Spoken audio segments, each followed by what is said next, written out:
बाकी Rahul Gandhi was irrelevant, is relevant और शायद in future also will be irrelevant for the Indian politics. 2004 से लेकर 14 तक जितने भी घोटाले के आरोप लगे हैं वो यूपीए पे लगे हैं।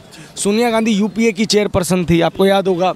प्रधानमंत्री यूपीए के बने थे, कांग्रेस के नहीं, यूपीए की सरकार थी, ठीक है। तो जितने भी घोटाले थे वो यूपीए के थे। तो जब भी मीडिया वगैरह में हम बात करते थे तो हम कहते थे कि यूपीए के काल में इतना घोटाला हुआ, यूपीए के काल में इतनी चीज़ें हुई। अब उन्होंने सोचा कि इंडिया नाम दे देने से सबसे बड़ी बात क्या होगी कि वो जो घोटालों का दामन है ना, उसको लोगों की स्मृति से हटा दिया जाएगा। लेकिन तो जनता को पता है कि ये लोग अपॉर्चुनिस्ट लोग हैं।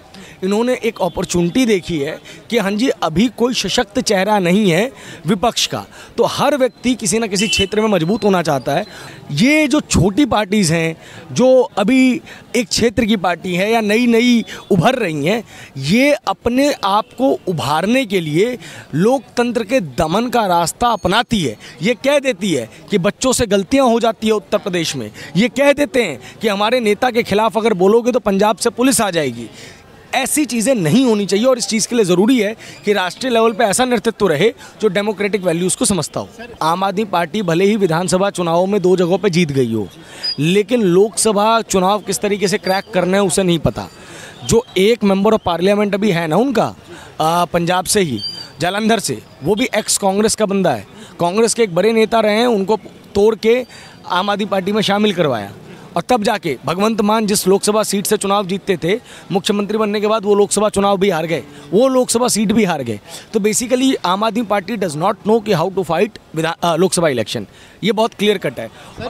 अरविंद केजरीवाल ने इस राजनीति में जो है ना, जो न्यूनतम स्तर जहाँ तक आप पहुँच सकते हैं पॉलिटिकली, वो वहाँ तक पहुँच चुके हैं। उन्होंने जो बोला उसके बिल्कुल विपरीत काम किया। अरविंद केजरीवाल के ऊपर एक बहुत बड़ी जिम्मेदारी थी, वो एक आंदोलन की पार्टी थे, लेकिन अरविंद केजरीवाल ने आंदोलनकारियों को, जनता को ठगा है। सिंपल सी बात यह है। का नाम? प्रभात रंजन मिश्रा। प्रभात रंजन मिश्रा जी क्या करते हैं? मैं भी पत्रकारी हूँ। क्या आपने जरूर सुना होगा जो कि पिछले 2 दिन से बड़े ही जोर शोर से जिसका मुद्दा उठाया जा रहा है, विपक्ष ने मोदी जी को रोकने के लिए एनडीए नाम का महागठबंधन का गठन किया है।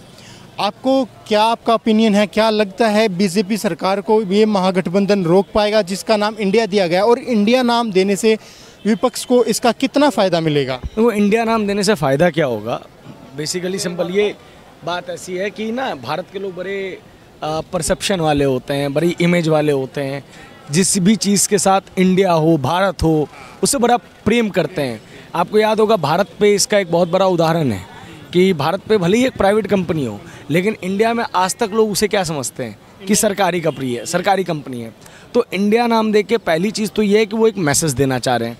दूसरी, जिसके ऊपर बहुत ज़ोर से बात होनी चाहिए, इंडिया के अंदर जो मेन दल हैं वो कभी ना कभी यूपीए का भाग रहे हैं, यूनाइटेड प्रोग्रेसिव अलायंस, जो कि कांग्रेस का भाग रही थी।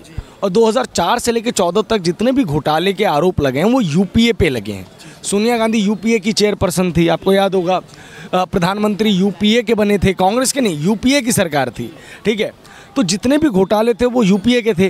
तो जब भी मीडिया वगैरह में हम बात करते थे तो हम कहते थे कि यूपीए के काल में इतना घोटाला हुआ, यूपीए के काल में इतनी चीज़ें हुई। अब उन्होंने सोचा कि इंडिया नाम दे देने से सबसे बड़ी बात क्या होगी कि वो जो घोटालों का दामन है ना, उसको लोगों की स्मृति से हटा दिया जाएगा। लेकिन जहाँ तक मुझे लगता है कि भारत की जनता जो है अब बहुत ज़्यादा समझदार हो गई है, ठीक है। और सबसे पहली बात तो क्या ये इंडिया नाम का अलायंस वो रजिस्टर्ड करवा पाएंगे, वही बहुत बड़ी चीज़ है। क्योंकि इंडिया वगैरह जैसी चीज़ें जो हैं, ये इंडिया, भारत, ये सारे नाम जो हैं हमारे राष्ट्रीय प्रतीक हैं, हमारे देश का नाम है। तो मुझे नहीं लगता कि किसी भी पॉलिटिकल पार्टी को या किसी भी अलायंस को इंडिया नाम दिया जाना चाहिए। तो जनता को पता है कि ये लोग अपॉर्चुनिस्ट लोग हैं। इन्होंने एक अपॉर्चुनिटी देखी है कि हाँ जी, अभी कोई सशक्त चेहरा नहीं है विपक्ष का, तो हर व्यक्ति किसी न किसी क्षेत्र में मजबूत होना चाहता है। और मैं नहीं चाहता कि, देखिए, एक अच्छी डेमोक्रेसी के लिए एक अच्छे अपोजिशन का होना बहुत ज़रूरी है। मैं नहीं चाहूँगा कि कांग्रेस दिल्ली की 7 सीटों पर चुनाव ना लड़े। मैं चाहूँगा कि कांग्रेस ही 7 सीटों पर चुनाव लड़े। मैं नहीं चाहूँगा कि पंजाब में चुनाव वो ना लड़े। मैं चाहूँगा कि वो पंजाब में ही पूरे दमखम के साथ चुनाव लड़े, ताकि जो ये ग्रैंड ओल्डेस्ट पार्टी है जिसका काडर पूरे देश में है वो जिंदा रहे, जो कुछ लोग हैं, देखिए जो नेशनल पार्टीज़ हैं, चाहे वो भाजपा हो चाहे वो कांग्रेस हो, कांग्रेस से आपके मतभेद हो सकते हैं, भाजपा से आपके मतभेद हो सकते हैं, लेकिन कांग्रेस भाजपा जैसी पार्टीज़ जो है ना डेमोक्रेटिक वैल्यूज़ को समझती है। ये जो छोटी पार्टीज़ हैं, जो अभी एक क्षेत्र की पार्टी है या नई नई उभर रही हैं, ये अपने आप को उभारने के लिए लोकतंत्र के दमन का रास्ता अपनाती है। ये कह देती है कि बच्चों से गलतियां हो जाती है उत्तर प्रदेश में, ये कह देते हैं कि हमारे नेता के खिलाफ अगर बोलोगे तो पंजाब से पुलिस आ जाएगी।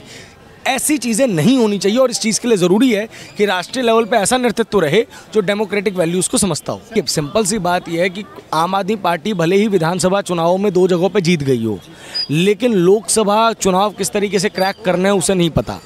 जो एक मेंबर ऑफ पार्लियामेंट अभी है ना उनका, पंजाब से ही, जालंधर से, वो भी एक्स कांग्रेस का बंदा है, कांग्रेस के एक बड़े नेता रहे हैं, उनको तोड़ के आम आदमी पार्टी में शामिल करवाया और तब जाके भगवंत मान जिस लोकसभा सीट से चुनाव जीतते थे, मुख्यमंत्री बनने के बाद वो लोकसभा चुनाव भी हार गए, वो लोकसभा सीट भी हार गए। तो basically Aam Aadmi Party does not know कि how to fight Lok Sabha election, ये बहुत क्लियर कट है। और देखिए सुनिए आपका जो सवाल था उस पर आ जाऊँ मैं। अरविंद केजरीवाल ने इस राजनीति में जो है ना, जो न्यूनतम स्तर जहाँ तक आप पहुँच सकते हैं पॉलिटिकली, वो वहाँ तक पहुँच चुके हैं। उन्होंने जो बोला उसके बिल्कुल विपरीत काम किया। आपको हमको इनको एक केस स्टडी करनी चाहिए कि किस तरीके से लोगों को, जनता को बेवकूफ़ बनाया जा सकता है। अरविंद केजरीवाल के ऊपर एक बहुत बड़ी जिम्मेदारी थी, वो एक आंदोलन की पार्टी थे, लेकिन अरविंद केजरीवाल ने आंदोलनकारियों को, जनता को ठगा है। सिंपल सी बात यह है। और वो अपने पॉलिटिकल बेनिफिट्स के लिए, मैं आपको बोल रहा हूँ कि वो दिन भी दूर नहीं है कि अगर दिल्ली के अंदर जो है ना ऐसी सिचुएशन आ जाती है कि अरविंद केजरीवाल के लिए सर्वाइवल का एकमात्र रास्ता रह जाए कि उनको भाजपा से अलायंस करना पड़ जाए, तो वो भाजपा की गोदी में भी जाके बैठ जाएंगे।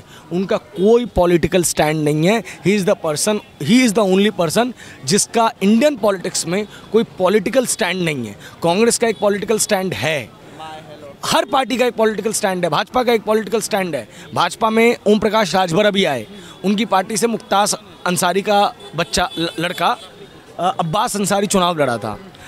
मुख्तार अंसारी के बेटे को ओम प्रकाश राजभर ने निकाल दिया, कह दिया कि ये समाजवादी थे, अखिलेश के कहने पे हमने टिकट दिया था। सोचिए, जो राजभर समाजवादी के साथ थे वो अब्बास अंसारी को अपने साथ रख सकते थे, लेकिन भाजपा में आते ही उन्होंने कहा कि आउट। ये होता है आपका political stand. Bharatiya Janata party अपनी पॉलिटिकल आइडियोलॉजी से कॉम्प्रोमाइज़ नहीं करती। नीतीश कुमार को कितना, नीतीश कुमार, मैं यही कहूँगा ना, नीतीश कुमार का भी कोई पॉलिटिकल स्टैंड नहीं है इंडियन पॉलिटिक्स में, ठीक है। कम से कम एक चीज़ है, देखिए नीतीश कुमार ने कुछ भी किया हो, फिर मैं कह रहा हूँ नीतीश कुमार भले ही पलटते रहे हों या आप उनको पलटू राम कहें एंड ऑल, लेकिन जो उनकी अपनी समाजवाद की बात है, चाहे वो फर्जी छद्म समाजवाद हो, फर्जी समाजवाद हो, आखिरकार वो उस पर कायम रहे ना। मैं कह रहा हूँ जिस अडानी अंबानी को आज अरविंद केजरीवाल गाली दे रहे हैं ना, कल को पॉलिटिकल फंड्स के लिए अरविंद केजरीवाल उनके आगे झुक जाएं तो बहुत बड़ी बात नहीं होगी। मैं आपको बोल रहा हूँ कि अरविंद केजरीवाल जिसको गाली दे रहे हो, वो उनके साथ भी जो है ना कॉम्प्रोमाइज़ बहुत अच्छे से कर सकते हैं। He is the man who does not have any political stand. UCC समान नागरिक संहिता कानून में, कानून लागू अगर होता है, लागू होने के पश्चात लोकसभा चुनाव 2024 में क्या इसका 2024 में बीजेपी को लाभ मिलेगा या विपक्ष को इसका लाभ मिलेगा? आप क्या इस पर आपकी ओपिनियन? मेरे को लगता है कि सिंपल सी बात ये समझिए कि भाजपा जैसी पार्टी जब भी सत्ता में आती हैं तो सांस्कृतिक जो राष्ट्रवाद है उसको तूल मिलता है, ठीक है, वो उसको प्रमोट करती है। और अपने कुछ उनके एजेंडा होते हैं जो नॉर्मल, जो जल ज़मीन पानी इन सब से ऊपर है, रोटी कपड़ा मकान से ऊपर है। जैसे 370 हो गया, जैसे राम मंदिर हो गया, जैसे बॉर्डर सिक्योरिटी हो गई, एनआरसी हो गया। इसी तरीके से भाजपा का एक बहुप्रतीक्षित जो संकल्प है वो है UCC, uniform civil code, common civil code. मुझे लगता है 24 में अगर ये आता है तो ये एक अच्छी चीज़ ये करेगा कि जो एक्सट्रीमिस्ट होंगे दोनों तरफ के, उनको वो एक तरफ में पोलराइज कर देगा, ठीक है। उससे थोड़ा बहुत विपक्ष की सीटों पे भी बढ़ोतरी हो सकती है, लेकिन होलसेल फ़ायदा जो है भारतीय जनता पार्टी को होगा।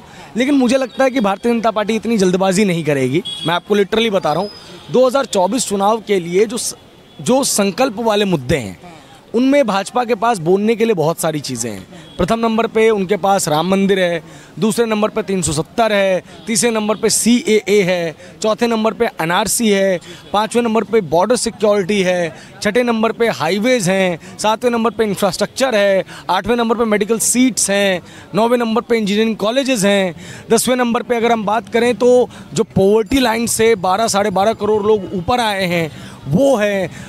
और बात अगर की जाए तो जो डिफेंस एक्सपोर्ट इंडियन का इंक्रीज़ हुआ है वो चीज़ें हैं। तो UCC आता है बहुत अच्छा, और नहीं भी आता तो मुझे नहीं लगता कि बहुत ज़्यादा भारतीय जनता पार्टी को इसको नुकसान होना है। UCC 10, 12, 15, 20 सीटें बढ़ा देगा, लेकिन मुझे नहीं लगता कि भारतीय जनता पार्टी अभी इसके ऊपर इतना ज़्यादा जो है ना एग्रेसिवली वर्क करेगी।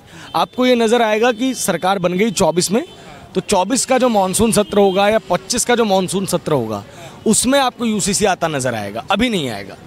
आ रहा है या कांग्रेस को इसका बेनिफिट मिल रहा है, क्या मानते हैं? जो जिस तरह से कांग्रेस ने समाज में ये सोच बनाने की कोशिश की कि एक तानाशाह सरकार है और राहुल गांधी को ज़बरदस्ती इसमें फंसाया गया है और ज़बरदस्ती से वो उनको सज़ा करवाई गई, उनकी सदस्यता रद्द करवाई गई है, इस पर आपका क्या? देखिए 2014 से लेके अगर आप 2019 में 19 में अप्रैल तक का पीरियड देखेंगे ना, कांग्रेस आपको इतनी साइलेंट नज़र आएगी जितनी आज तक कभी नहीं थी।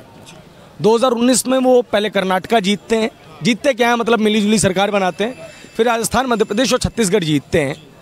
और राहुल गांधी का एक पीक लोगों को नज़र आता है। 2019 चुनाव से पहले लोग चर्चा, 18 की बात कर रहा हूँ मैं, माफ़ कीजिएगा, 2018 अप्रैल तक की बात की थी मैंने, और 19 में हमने देखते हैं कि सब कुछ टाई टाई फिस हो जाता है।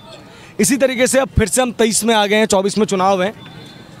राहुल गांधी को लेके या किसी भी चीज़ को लेके कांग्रेस के लिए बहुत ज़रूरी क्या है कि उसके कार्यकर्ताओं में एक जोश आए। कांग्रेस का कार्यकर्ता इस देश का सबसे वीक कार्यकर्ता है, सबसे कमज़ोर कार्यकर्ता है। समाजवादी का कार्यकर्ता आज भी कर्तव्यपरायण है, कर्तव्यनिष्ठ है।